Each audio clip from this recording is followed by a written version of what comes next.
নমস্কার বন্ধুরা, আমি মৌ। আজ চলে এসেছি তোমাদের কাছে সম্পূর্ণ একটা নতুন রেসিপি নিয়ে। এই প্রচণ্ড গরমে কিভাবে তেল, ঘি, মাখন ছাড়া স্বাস্থ্যকর চিকেন রান্না করা যায় সেটাই আজকে তোমাদের সঙ্গে আমি শেয়ার করব। এখানে আমি রান্নাটা করার জন্য নিয়ে নিয়েছি 700 গ্রাম মুরগির মাংস। মাংসের মধ্যে দিয়ে দিচ্ছি আমি 2 টিস্পুন আদা রসুনের পেস্ট, দিয়ে দিচ্ছি 2টো মিডিয়াম সাইজের পেঁয়াজ বাটা,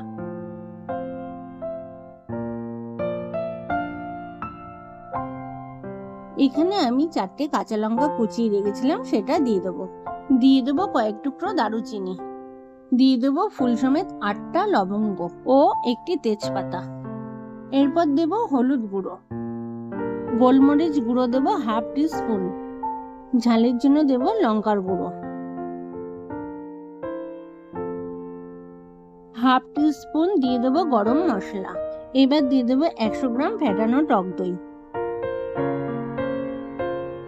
তারপর দিয়ে দেবো স্বাদ মতন লবণ। আর লবণটা দিয়ে মাংসটা খুব ভালোভাবে ম্যারিনেট করে নিতে হবে। মাংসটা যদি আমরা খুব ভালো করে ম্যারিনেট করে নিই তাহলে মাংস রান্নাটাও কিন্তু ভীষণই ভালো হয়। অনেকে হয়তো ভাববে তেল ছাড়া মাংস রান্না একদমই ভালো হবে না। আমি বলবো এই ধারণাটা সম্পূর্ণ ভুল। কারণ মাংসের মধ্যে অল্প হলেও চর্বি থাকে আর দইয়ের মধ্যে ফ্যাট থাকে, এই দুই মিলে রান্নাটা কিন্তু খুবই সুস্বাদু হয় খেতে। আর এই রেসিপিটা তোমরা যদি ঘরে একবার রান্না করো তাহলে বড়রা এবং বাচ্চারা খুব তৃপ্তি ভরে খেতে পারবে।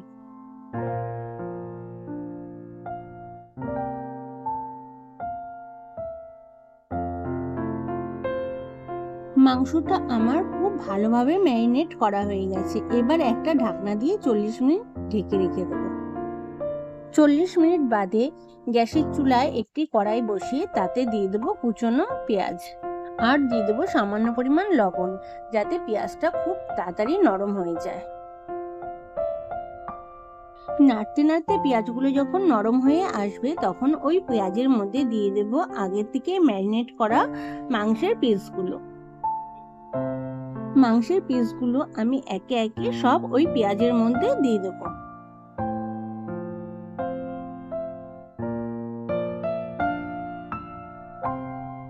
এবার দিয়ে দেব ম্যারিনেট করা অবশিষ্ট মশলাটি আর সাথে দিয়ে দেব ওই মশলার জল।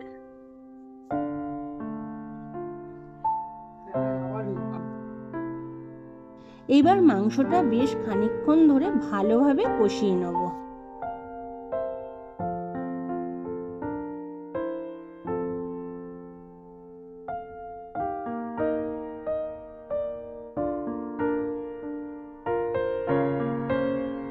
মাংসটা ভালোভাবে কষিয়ে মাংসটা একটি ঢাকনা দিয়ে ঢেকে দেবো 20 মিনিটের জন্য। সময় গ্যাসের ফ্লেমটা লো টু মিডিয়ামে রাখতে হবে। এরপরে ঢাকনাটা তুলে মাংসের মধ্যে একটুখানি গুঁড়ো লঙ্কা অ্যাড করব। লঙ্কার গুঁড়ো দিয়ে মাংসটা আবারও ভালোভাবে কষাতে থাকবো। দেখো মাংসের কালারটা কত সুন্দর লাগছে।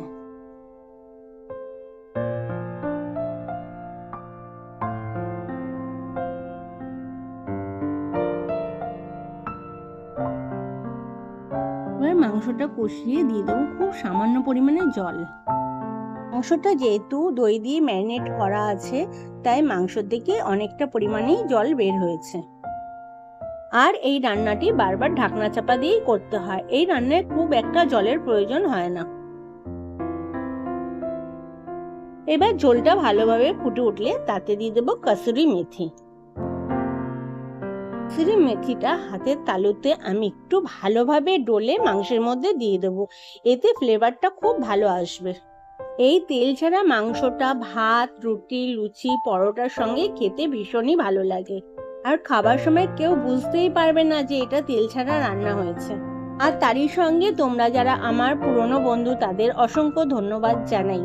আর যারা আমার চ্যানেলের নতুন বন্ধু তারা অবশ্যই আমার চ্যানেলটাকে সাবস্ক্রাইব করে আমার পাশে থেকো।